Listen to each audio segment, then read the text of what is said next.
Hey everybody. So I'm back to talk about really I wanted to talk about Amari and the Great Game, which is volume 2, but I realized that a lot of people probably don't know about Amari and the Night Brothers by B.B. Alston. He's a pretty young author out of South Carolina, and he is now a New York Times bestselling author. Um so Amari is about a young Black girl who basically realizes she has these supernatural powers. And while we can say, okay, well, what's the difference between this and other things? The reason why, once again, as I talked to you about with Octavia Butler and Kindred, although this is not compared, but it's still within the Afrofuturism genre, I think it is very empowering for African Americans, boys and girls, and then other children to see themselves reflected in literature by Black authors. Um, because too often Black people are not even depicted, even within stories, as the protagonist with a Black author. So anyway, if you're interested later, this is what the covers of the book look like, and then you can go and get it, hopefully. All right, so I'm just going to talk about it, just the things that I liked, and things that maybe I found questionable. But for Amari and the Night Brothers, I came into contact with it. Really, I can't remember exactly. I read it for the first time like last fall, Amari and the Night Brothers. I read it for the first time like last fall. And I think I may have come across it maybe even last winter, not realizing it. At the Black Comic Book Festival via the Schomburg Center in New York. But anyway, I read the first one and it was great, Amari and the Night Brothers. And I was like, what could this possibly be about? So Amari is an African American girl, like 12 or 13, living in Atlanta. Shout out to the hometown. And she has this scholarship to a private school. Okay. And she lives, in a low income neighborhood. But she has a scholarship to a private school. Her mother, of course, sees this as a better opportunity. But it's kind of like that insider outsider thing where you don't have much, but you get an opportunity that other people don't. So you're constantly living in spaces as a Black person where you don't really fit in anymore, and it's hard to fit in. On top of that, she has an older brother named Quentin, who we learned early on in the story, who went to the same private school, excelled, did really well. And after he graduated with honors, won numerous awards. That can be intimidating for any kid that's coming after that, particularly if that's one of your siblings. But he goes missing after graduation, right? He's not pronounced dead. They can't find him. But anyway, this is the background of the story. And her mother works at a hospital. She's not like a doctor or anything, but hourly worker who's just trying to do the best for her family. All right. So the first book, Amari and the Night Brothers, they began with this scene that as a teacher at a private school, this was eerily familiar and upsetting, but at the same time, so real. And I was so engrossed by the fact that somebody was able to put this in a book that hopefully some young kid, especially even a Black kid at a private school, will see themselves. Unfortunately, I hope not to this degree, but it was eerily familiar. Because B.B. Alston opens up with this, where Amari is called into the principal's office because she pushed this white girl, I think her name was Emily, and she, and she's been bullying Amari this entire time. Amari has not been reacting to the extent that, of course, they're obviously trying to provoke her to. And the white mother comes up to the school, and this is all opening scene. She's screaming at the principal, claiming that her scholarship needs to be revoked. Because they know if they take the scholarship away from her, she won't be able to go to the school, right? The girl's mom is doing a real Karen, okay? So whether you work in private school or not, or you just been in schools and you've seen the way people react to Black children, this was real, all right? So Amari shoved the girl, this another little white girl whose name is Emily, who's been bullying her for joking about the presumption that her brother is dead, calling her dead brother, that business. They call her names like free lunch and charity case, just awful things. And Amari's mother comes up to the school like in her scrubs because she actually has a job, unlike Emily's mother, and has to work, and her daughter needs a scholarship to get what she believes is a better education. Amari is still mad because she has been bullied and bullied and bullied and provoked. And the mother sends her out as when Amari challenges the white woman, Emily's mother. Mother sent her out essentially to protect her, not because she didn't believe her. It was the last day of school. Okay, so the summer's about to begin.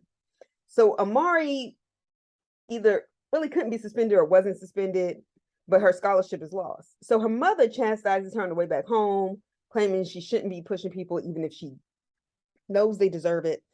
So there's this racist bullying the entire time. And I remember I never went to private school, but I did go to majority white schools. And I remember what that felt like, and that not being able to react or not being so furious and full of rage, but being afraid of fighting back because my parents, of course, wanted to stay in school, have good opportunities, and those kind of things. So it resonated with me. So I kept reading, obviously. All right. So the white girl posts on social media in response to her getting kicked out. She wasn't kicked out, essentially forced out, though, if she takes scholarship away. And on Instagram, it says summer break. And guess what? We finally took out the trash at Jefferson. Expelled. That's a quote from the book. And you're talking about Amari. And Amari wasn't expelled. Her brother wasn't dead.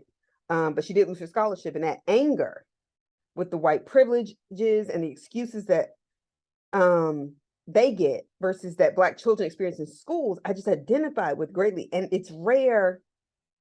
I shouldn't say rare, but not everybody can do it, depict these kind of feelings and experiences this well, particularly in a young adult novel.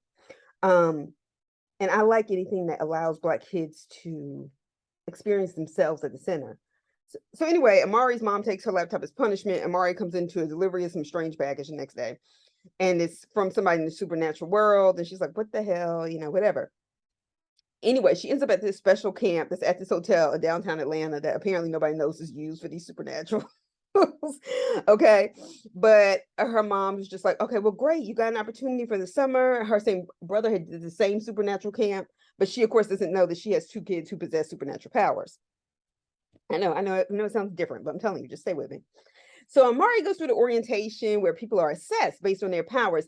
It's kind of reminiscent of Harry Potter. I never read Harry Potter, but I had a younger brother and sister who liked to go see those movies. And so I went and I could drive. So it was one of those things, but whatever.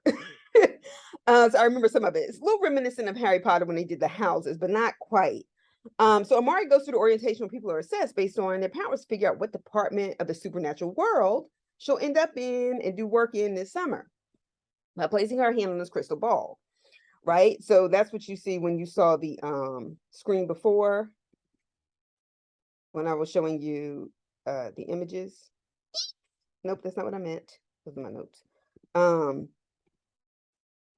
Like this, when she puts her hand in the crystal ball. Okay. Anyway, so stop sharing. So she gets assessed for her powers. Now everybody's gone up. Some people have the power to become invisible. Some people have the power to manifest into some giant monster and then go back to human, just regular kind of, fun stuff. But when Amari touches it, the crystal ball turns completely black. The lights go out in the auditorium. Everyone gasps. It's really dramatic. And Amari is found to be a magician, which is the one kind in the supernatural world that is completely unwanted. You are not welcomed if you are a magician. And at first, as I read this, I was like, here we go. The crystal balls turn black when the Black girl turns in. This is all supposed to be considered bad. I roll. I don't know if I'll be suggesting this to kids. I will say this. I did end up teaching it in the cultural literacy class in New York. So class full of boys who actually enjoyed it. Anyway, so I was suspicious about this little Black girl, single parent home. She's poor. She's kicked out of private school, gets a chance to go to summer camp, and then causes the crystal ball to go black. And it's another sign that she doesn't fit in. Granted, we know that we have these experiences, right? But I was just like, golly, come on. So, however, the author, B.B. Alston, does a good job of merging racial issues, and depicting those racist slights that Black children and adults experience regularly that we know happen to us. Not everybody usually understands. And I say Black people specifically in this case, because when you say people of color, you just mean non-white. And everybody does not experience what it is to be a racial minority in the same way.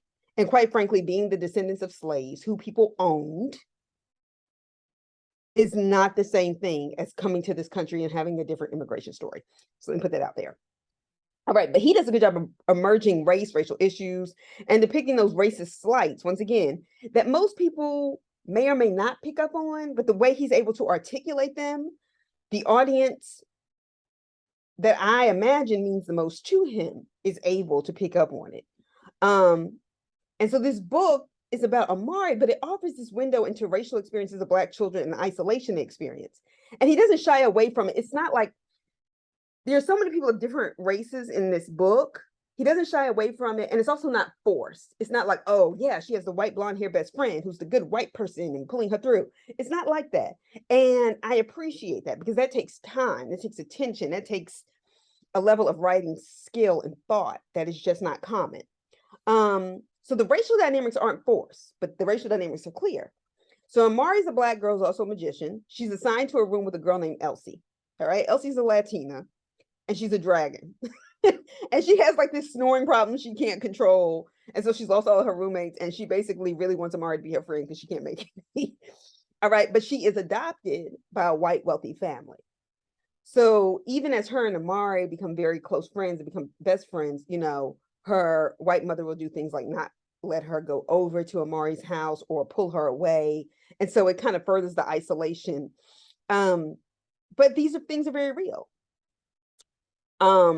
So anyway, at the end of the first series, Amari and the Night Brothers, Amari manages to locate her brother, who is in a special unit by the end of the book, in somewhat of a comatose state.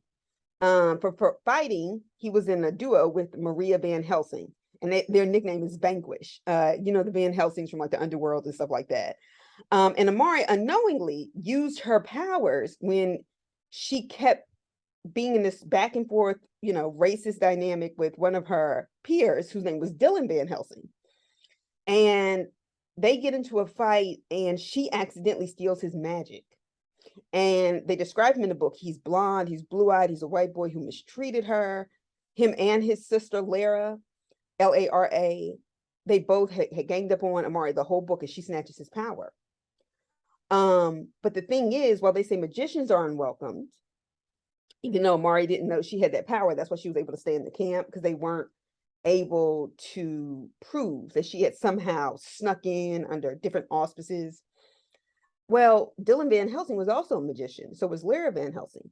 But their father, Mr. Van Helsing, is also over the program, which shows the level of legacy and the white privilege that is extended to people, even when they have some of the same sort of unwanted, you know, powers and skills as others. Like I said, it really does a good job of teaching that isolation of race.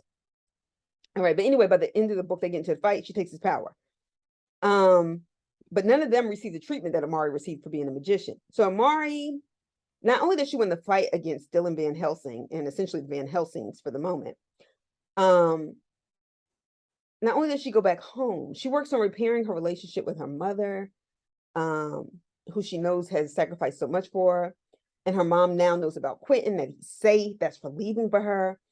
And she also manages to go back to get a friend that they introduced us to at the beginning of that volume 1, whose name is Jaden. Her brother had tutored him, wanted him to stay out of trouble. And her and Jaden are about the same age, 12 or 13. And Jaden's already gotten caught up kind of in the street life, you know, not going to school and that kind of thing. She goes back to get him, and she's able to take him back into the supernatural world because he has powers that he doesn't know of. But now that she's been in the supernatural world, she can see it. And this is where Amari and the Great Game picks up. And what I liked about the first part of the story, I mean, the first volume, this one, is that we go through all these different experiences that young Black girls do have, period. And the nerdy Black girl is something that a lot of Black girls are. And we don't really get to see that. We're always seeing them depicted as, or not depicted.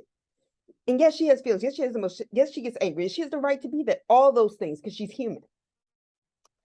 And I like the fact that she goes back to help, right? Those kind of messages in the story. But Amari and the Great Game is where that incident picks up. She's bringing Jaden into it. She's also setting her sights on another second summer camp to be a junior agent in the supernatural world. Quentin is still in the hospital in the second volume, but he's conscious, And her whole goal is to make sure that her brother is, okay and comes out. At the beginning of the book, like the big incident before was her getting kicked out of school and going to the summer camp, there's been a time freeze. And everybody, all of a sudden, they're on the bus, they're experiencing, like, having fun on a field trip. All of a sudden, time just stops. And the only person that is actively moving, brain functioning, realizing that time has stopped is Amari. And she was among only one of a few people who did not experience it, as in, you had to be a magician not to experience it. Then it pops back. And then people kind of on the bus, the other kids kind of realize, oh, something's happened. Next thing you know, the supernatural world sends out a message telling everybody there's been a time freeze, there's been a breach in information, and we know a magician's behind it. Automatically, Amari becomes public enemy number one again. Okay, for something she had nothing to do with. But she and Elsie this time have developed a relationship. Elsie is supposed to be going to Oxford in the fall, and that causes some kind of tension between them because they're friends. And anyway, Amari sets her sights on now finding out where the time freeze came from, because true to form, her isolation as a smart Black girl and as a magician, and not having the legacy of the Van Helsings, she has to prove herself. So now she has Jay to know as a backup, but he's not in the same league as she is because it's his first year. And she basically links up with Maria Van Helsing, who was her brother's partner, who's going to show her how to use her magic as a magician. She was like, you can be a good magician or an evil magician. And so Amari is like, well, if to destroy the magicians who want to control time, who want to hurt people, who want to kill people, who want to do things to my brother, if that's what I have to be back, then so be it. She was like, but you have to make a decision not to be like them. Yeah, it's hard. Maybe you will take some L's. You just have to work harder to be better. But we can't, you have to really decide, is that the kind of person you want to be? And so Amari, being a good person, eventually decides she's going to use her magic for good. Well, Dylan Van Helsing has been sent to the underworld, to the, what is it? The depths, the unsighted depths, or the depths of the unsighted, something like that, right? So he comes back. The magicians have a league of their own. And the thing is, like I said, the supernatural world is all these people that you had no idea had these supernatural powers that in average society would make them freaks. They're there. So you have like Bollywood stars, you have like Hollywood movie stars who are actually supernaturals, but you don't know, and professors and these doctors and names you see on TV and, all these people, right? And so the lesson in that is you never know who you're looking at. These people appear like they fit in the world, but they don't necessarily fit in, which is why they're there. So they call the magicians specifically because the magicians have had their experiences with being unwanted. And it's a battle of the good and the evil. They come together, and in order to fight over who's going to have the power, get the rings, Dylan Van Helsing and Amari Peters go at it. Next thing you know, they have these series of challenges where they get the rings, they get the power. Dylan manages to beat Amari twice, not because Amari doesn't get the ring, because he manages to steal it from her.